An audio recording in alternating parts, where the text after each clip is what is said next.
Okay, so I'm super excited about tonight in our deeper podcast. We got Nate Camfferman.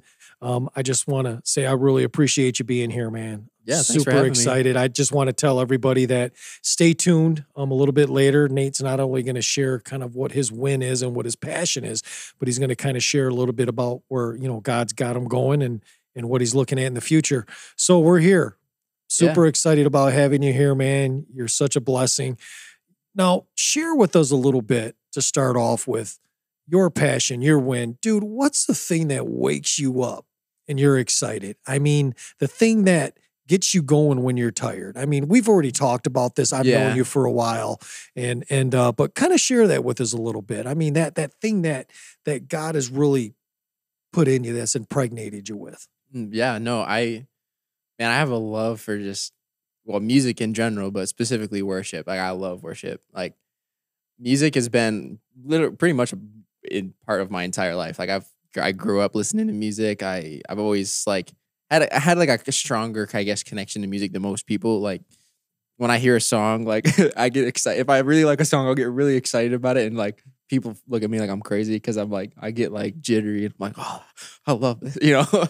I love music. I'm playing music. Obviously. Are you a dancer? No, I'm terrible. You're not a dancer? Terrible. I was just going to ask you to, do some moves for us real quick. I'm the one who plays the music people dance to. I noticed though, I see you on that electric guitar, man. When you start going and strumming it, I see you kind of, You groove a little bit. Oh, yeah, I see it in you. Oh, yeah. No, but I love, man, it calms me down. It gets me excited. Like sometimes I'll get home from work and sometimes you just want to shut off, right? But like a lot of times I'll just get home and I just want to pick up my guitar. I just want to play because it calms me down. Like I just enjoy it. It helps me. And honestly, like sometimes in my own time, like with God, like I'll just play. Like I won't even sing. I'll just like pick up and I'll just start playing and just like I feel God just like show up, just like a form of worship, just like playing and just like I can just feel God there. Do you sing at that time? Sometimes. I'll be honest with you. There was about a month ago, didn't you have a mic and I seen you singing at one of the Sundays? No. I thought you didn't do any backgrounds or anything. Nope. I was always wondering do you sing at all? No, I just music direct. Oh, okay. You just don't know how to sing or? I feel like, I have led worship before, just not here. Yeah. Oh, okay. At another church? Yeah. I used to help out at a church plant. I used to lead worship. Yeah. Wow. Interesting. So you said, what type of groups do you like, man? When you said you like worship, right? Yeah. I love worship. Like share with us a little bit. I mean, what type of groups? Slow worship, upbeat music. I mean, does it matter? No, not really. I literally listen to everything. Wow. Like, people say that, but I'm serious about that. Like I listen to worship, blues, jazz, rock, metal, country sometimes. I literally listen to like everything. So typically when, something like this, I mean, you're what, 23, right? Yep. And something you're super passionate about right now. Let's talk about a little bit about the age when you just knew, man, music is so cool. Like me, I always kind of wanted to be a fireman and then a police, and then this and that, which I wouldn't want to be any of those things today, right? Right. But what was the age for you that, and you just knew like, this is it. Yeah. You know what I mean? Yeah, no, I mean, and it's kind of always been with me, but it's like one of those things where it kind of evolves. Like you're saying, you wanted to be like a firefighter or like a police, like when I was younger, obviously you're like a kid, you're like, man, I want to be a rock star, I want to be on stage. What bands were you listening to then?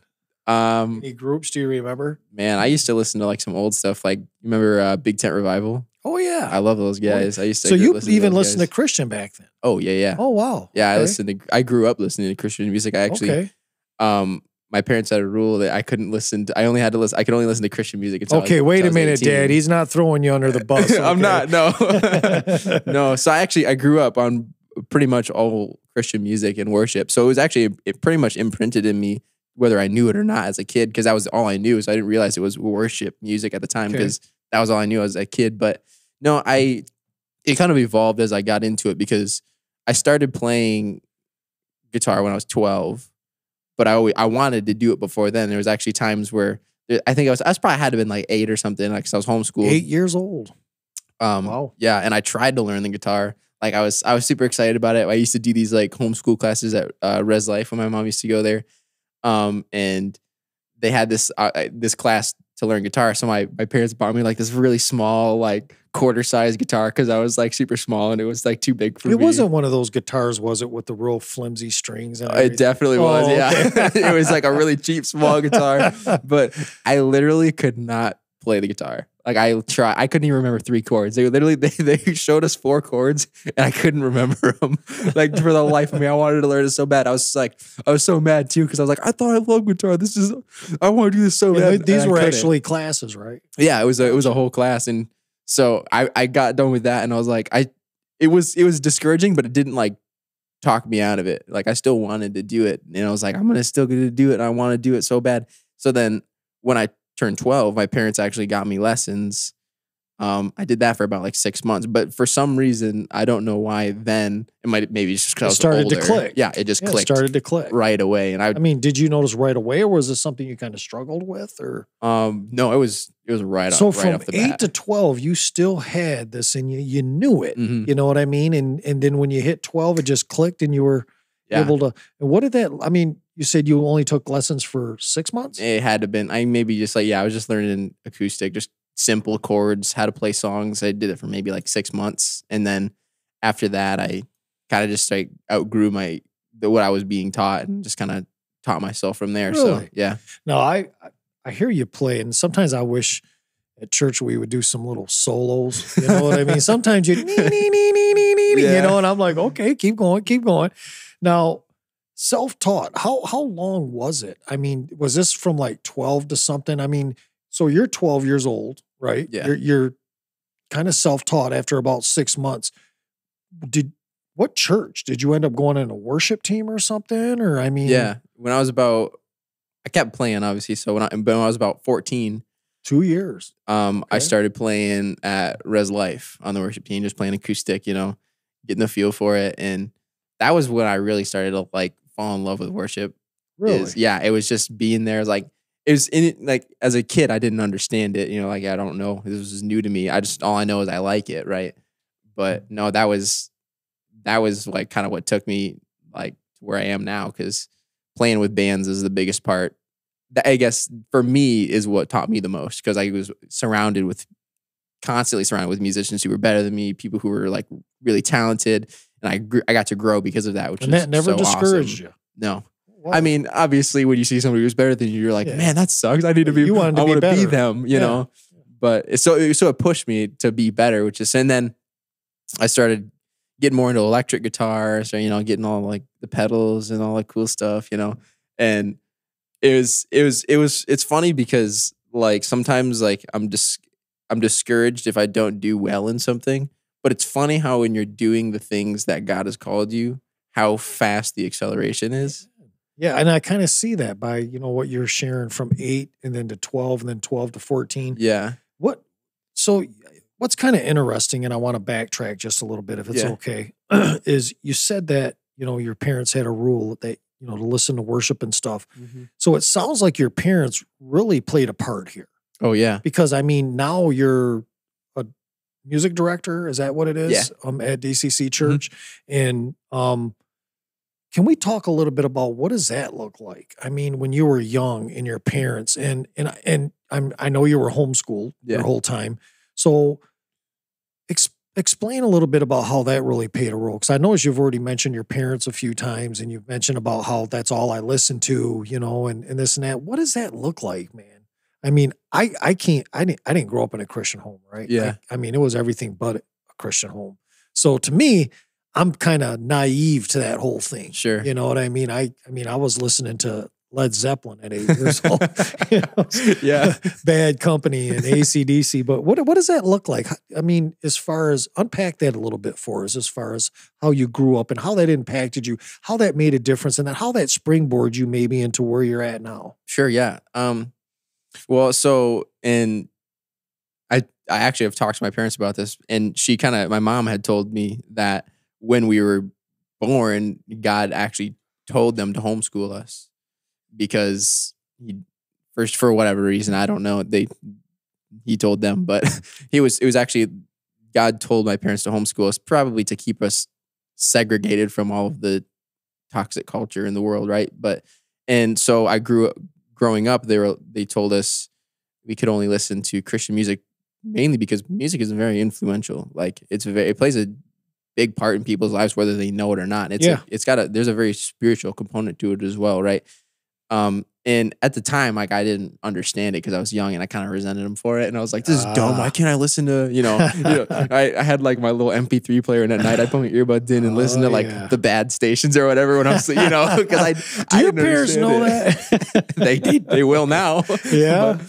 But I didn't understand why. And looking back, I'm very, very thankful for it because the culture in music nowadays is so like, regardless, I mean, just like the message in the music to the words to the motivation behind it. There's so many bad things in music nowadays, and it's so influential in a lot of people that they don't even realize that they have that toxic, spirit around them.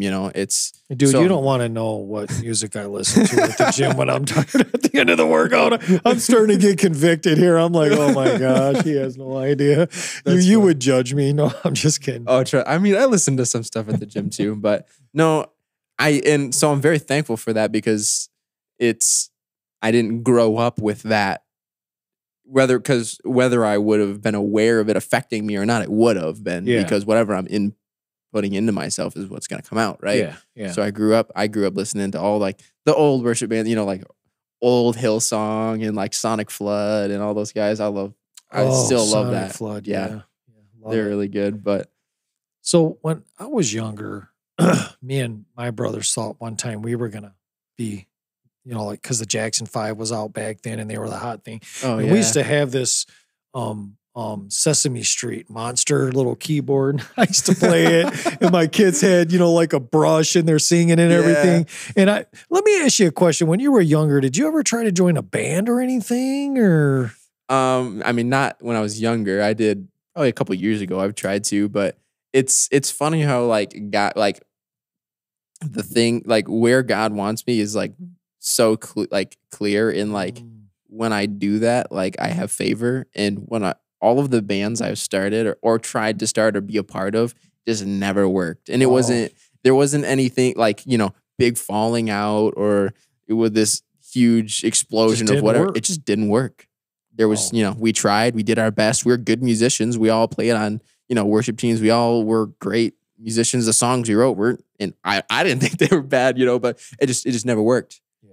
But I understand that why now. And it's actually interesting. So, I just remember this actually, back at Res Life, they do like youth camps and stuff like that. And I used to play, most of the time every year I'd play the worship team at those. And there's this one specific year that, we were there and there was a cabin that for whatever reason decided to pray for me. And they wrote down all the words that they had gotten. And one specific one had, really stuck out to me because it said, I'll actually read it. I have it in my phone. I wrote all of them down. How old were you then? I had been like 18, maybe. Oh, okay. Not very old. Yeah. Here we go.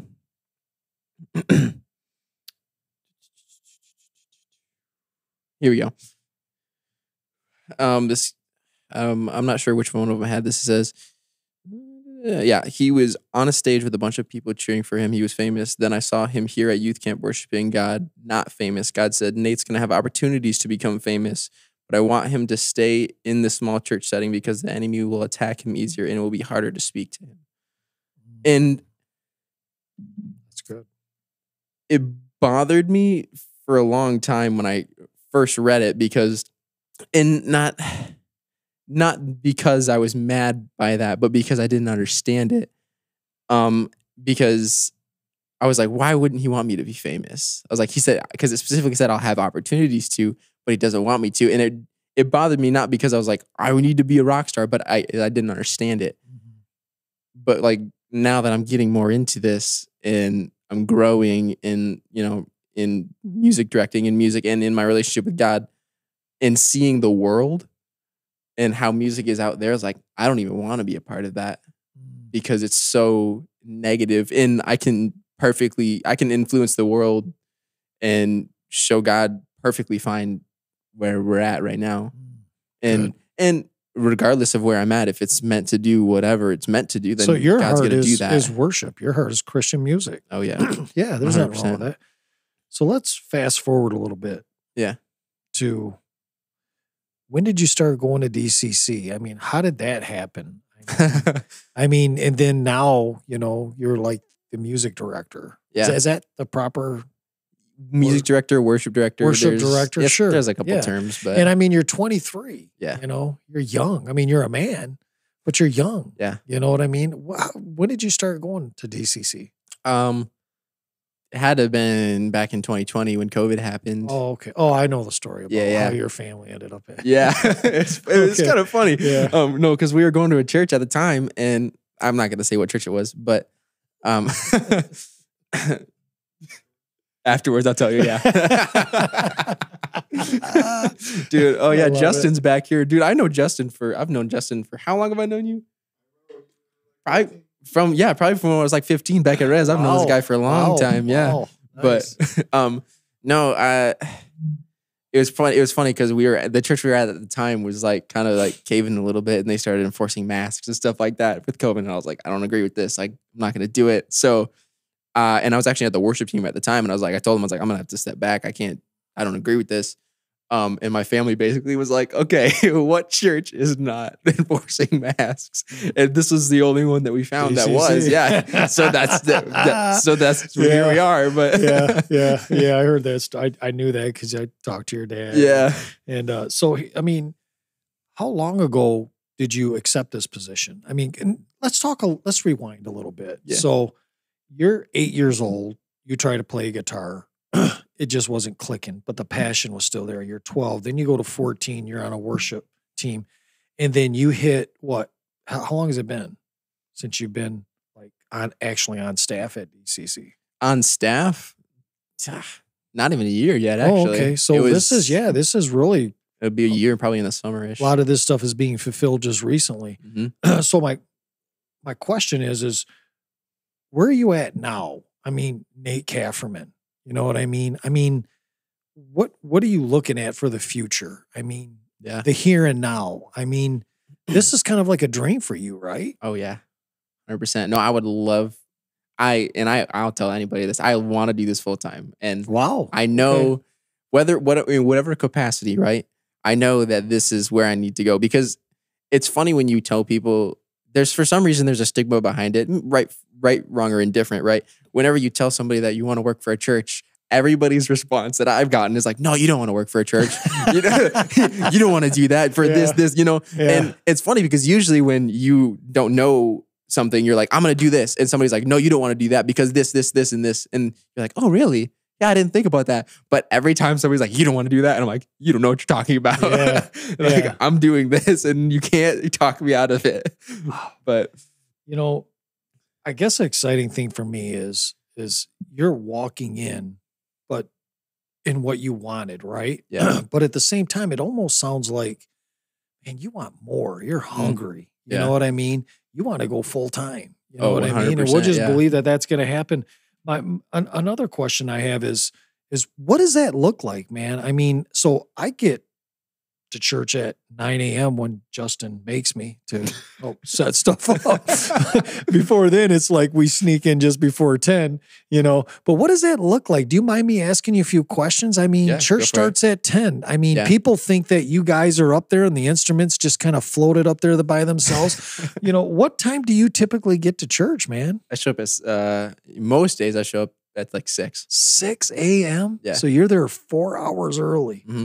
Now, I know because I work with you and we hang out a little bit outside of church, dude, you are not a morning person. I do not like waking up.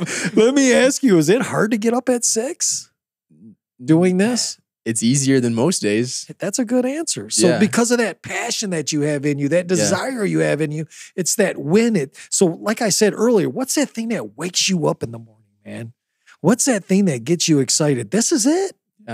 100%. This is it. So what does it look like for you when you get there and you do stuff? I mean, we're still a church where we're setting everything up and everything. What does that look like for you? I mean, just so people know. I mean, why not, right? Do you mind? No, I don't mind at all. Yeah.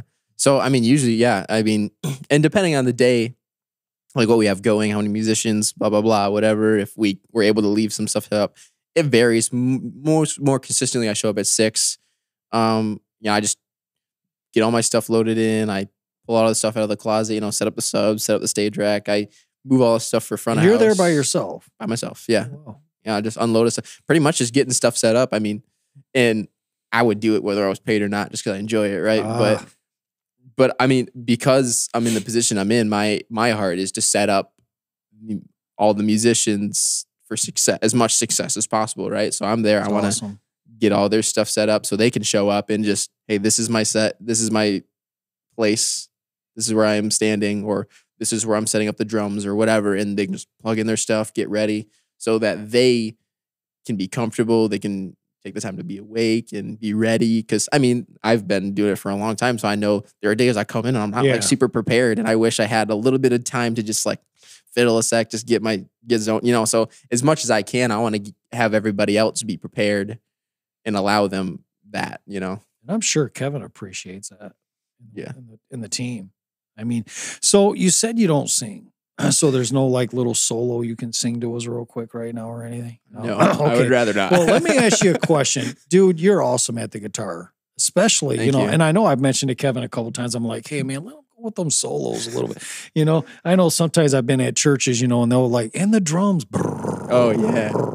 And then they go, and I'm like, oh yeah, man. Cause I'm from the 80s, Oh, heck yeah. And, but that being said, did you play any other instruments? I play a little bass because it kind of translates from guitar back and forth. I'm not a pro bassist by any means, but it's mainly just guitar. And do you have a desire to? Yeah, I would like to, for music purposes, I would like, in just like knowledge and theory, and like I would love to learn piano because I know that plays a huge part of it. But I've always wanted to learn drums. That's been something that I've always wanted to learn. Like even when I was younger, learning guitar, I was like, man, have you ever tried? Drums. Not actively. I didn't like buy a kit or practice, but I've sat down before and like tried, fiddling, and I'm like, how the heck do they do this? So I heard playing drums has a lot to do with being able to use both hands. Oh yeah.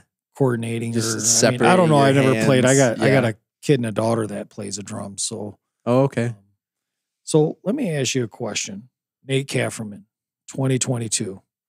What's on your heart right now, man? 2022? For more. 2023. Yeah, you're right. Well, hey, it's January 4th. Okay? It is January 4th. We just actually at work, I'm still, sending emails and saying 2022. Very true, on my quotes and everything. So that being said, here we are, 2023. Yeah. Where's Nate Camfferman at, man? What's in your heart right now? I mean, what's your dream? I mean, I know you want to do it full time. Yeah. But you just seem like the kind of guy, you got to have some vision and some goals in you, man. I mean, where are you at with that? You know what I mean? I mean, where do you see yourself in a year and 2 years? I mean, what's in you? What are you thinking here, bud? Yeah, there's a lot of things that things that I can think of that I would want it to be. But I mean, ultimately, it's kind of like, I know I'm here and I know what I'm doing, but I'm like ultimately just like waiting for God to bring me into whatever. Like, I'm obviously not saying I'm waiting for God to drag me everywhere. That's, yeah. But it's, I don't know, man. Like I would obviously, like I'm this year for sure, I'm trying to get better at what I'm doing. I run tracks, I music direct, I build the tracks for people, and they ask me questions. Hey, what about this musically? So I'd love to. I'm trying to. I just bought some courses. I'm trying to get better at like music, like musicianship and theory, and like just so I can have like some more knowledge. Man. You're studying. Yeah, always. I mean, I've always got to grow. Yeah, because if you're stagnant, then. So I'm going to speak for all the young girls that are watching the podcast. Okay. I'm sure they're all listening to you. You're a good looking guy, man. Okay. I don't mean to be awkward, but these girls are all thinking like, wow, man, this is too good to be true. Come on. Really? Is there a girl in Nate Camfferman's life right now? There's not. No. Okay. Gotcha. So I'm sure there's a lot of girls going, yes. I know it's a little bit of a bunny trail. That's funny. But so at church, right? Getting out. So sometimes I leave late. Dude, you're still there. Mm-hmm. Yeah. So are you like one of the last ones too, or? Yeah, usually it's, for the most part, the last ones are me, Kevin, Jamie, and Caleb. So let me ask you a question. You don't have to answer it. You do, actually, because I'm asking you. I was going to say. Is this. So you said predominantly worship. Do you listen to any secular music right now at all? I mean. Oh, yeah. Do you? What groups do you like? I'm like really big into indie and like blue. I love, one of my favorite artists is John Mayer. Really? Like, yeah, I love John Mayer. Yeah. I listen, maybe like, I like a little prog rock, stuff like that. Maybe a little progressive, kind of bordering on the metal. I like the technicality in the guitar. Like, and because that's actually a huge part is like, other people have said this as well. Like, I love, like, and like worship is my passion for sure. Don't get me wrong. Like, that's, if I only had to listen to one genre, obviously it would be worship, right? But there's something good in the musicality of other stuff. Like, I love learning other songs. Like, maybe I'll learn a metal song, or like maybe I'll learn a country song, because there's a lot of complicated theory and technical stuff behind country music that a lot of people don't understand. Or like maybe I'll learn a jazz song or blue, and it's a good way to like better your playing. Like, maybe I need to do this to become more technical, or do this to be whatever, or have more feeling like my play. So I love listening to other genres as well. That's just to get exactly why I asked the question. Yeah, just to get the musicality behind it. So you're kind of getting different flavors, different styles, different. How does that work? And each genre, I'm sure, has a little bit different way about it. Oh, for sure. Yeah, how it goes. Yeah, man, it's been great having you here tonight. Yeah, man. I really appreciate Enjoy it. So, if you have any advice for a young guy, young girl, and dude, they have a desire in them. They want to worship, and whether they just sing, whether they just play the guitar, whether they just do the drums. You have any advice for them? I mean, they're young. There's a lot going on out there. Dude, you started when you were 8 years old. You made a triad. A lot of people would have gave up then. You didn't. Then you were 12, and at 14, you were, on a worship team. Yeah. And here you are, 23 years old, man. You know what I mean? Making a difference, blessing people, helping the body of Christ and the local church to enter into worship. What would you say to people that are anywhere between, let's say, 8 and 16, 17 years old, and maybe they've given up on it a little bit? You know what I mean? Maybe they're not quite sure what's going on. What would be your advice? Yeah. I mean, biggest thing is don't be discouraged by where you're at right now. Because and I've dealt with that too. Like, I've looked at my guitar playing and went, I mean, it's mediocre at best. Like, I'm not going to make a difference, or this, that, whatever, right? I'm not good enough for this. I got to get better if I want to do this. And I mean, that may be true because everybody has room to grow, but don't be discouraged. And how can I not say this? The biggest part is follow God in it. Come on. Because regardless of your talent, if God is calling you here, he's going to make a way. I could not count on my hands how many times I've been on stage and felt God so clear to the point where I didn't even know what I was playing. Oh, wow. I know for a fact it was beyond my abilities, right? I couldn't have replicated what I played. I don't know how I played what I played. If God is calling you there, he will make a way, whether that has to happen or, so follow God in it. Put him first in that. I was just praying over it last night. Like, I was getting into, because what is in Isaiah 16, when David would play the harp for King Saul. Gotcha. Because God had rejected Saul at the time, and he was tormenting him with spirits. And when David would play, the spirits would leave, and it was soothing. And I was like, that's always like, it's always been like, and it's like, I've aspired to that. Like, when I play, I want that to happen. And I was just praying last night. I was like, God, just like, I want every note that I play to glorify you. And I was just like, it was this moment of just like, I only want that to happen. Amen. And so it's just putting God first in whatever you're doing is going to accelerate what you're doing. It's going to accelerate the success, because he's going to, when you do that, he'll show you'll know where you're going to go too. Because a lot of times, like, you do this and maybe it's just a hobby, or like you do this and you're like, I want to do this, or maybe I want to do this, and you don't know. If you trust God in it, he'll show you know exactly where you want to go. That's right. Good stuff, man. I really appreciate it. Really appreciate you having here tonight. Yeah. Thanks for having me. Spending some time with us. And And you know, I know I've kind of asked some questions, and you know, some of them a little bit more personal and drawn some stuff out of you here. That, man, I'm really blessed. I feel like I know you better. You know what I mean? Yeah. No, just keep doing what you're doing, man. Really appreciate you, and keep doing what you're doing, man. You're making a difference. Real proud of you, bud. Thank you. God bless you.